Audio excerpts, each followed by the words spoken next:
Alright, welcome. I'm Jason with Iron Monkey Strength, and today I'm going to go over how to execute a salute plank and ways that you might regress this exercise to make it a little less challenging or more achievable as you practice good technique and form. Most important thing is quality over the quantity or the difficulty of the exercise. So try to really nail each progression and practice each progression and get as close to perfection as you can. So the salute plank, what it is. So the main thing is if we're in a push-up position, and what we want to do is now take one limb away, in this case the arm, in order to challenge our body against anti-rotation, or against rotation. So we're practicing anti-rotation.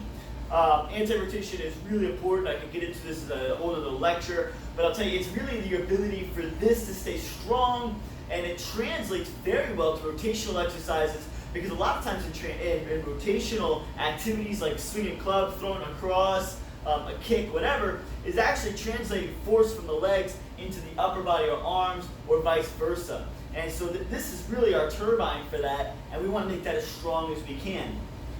So here we are, a push-up position you're going to take with the shoulders over the wrist and the feet shoulder width, or maybe a little wider than shoulder width apart. The wider the feet, the little easier it will be, the more stable you will be as you do the salute plank.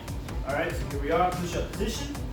Now all the salute plank really is I'm going to take the arm away and I'm going to salute, arm out, and down. That's it. We could alternate. Now one of the keys to it is that there is a shifting as I stabilize or stack on one side, but there is not a rotating, right?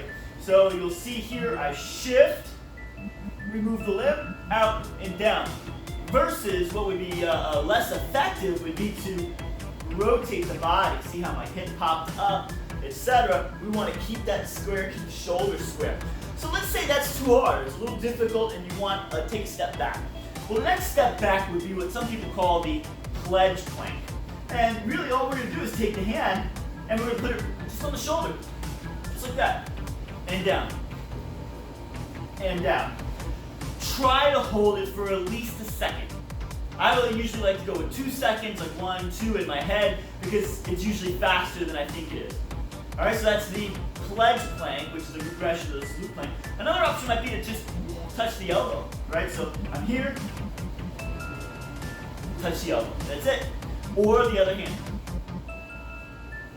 In all cases there, we are shifting to get that movement. If you wanted to make the pledge plank a little more challenging, remove another limb, right? So I can take myself into the push-up position and remove the opposite leg.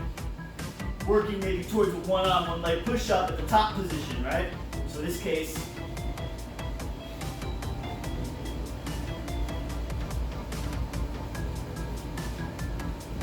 right? So there I have one leg off. It's always going to be the opposite leg. In this case, all right? So that would be another way to make it more challenging. You can do the same thing with this pledge plank, or an elbow, or a hand touch, etc.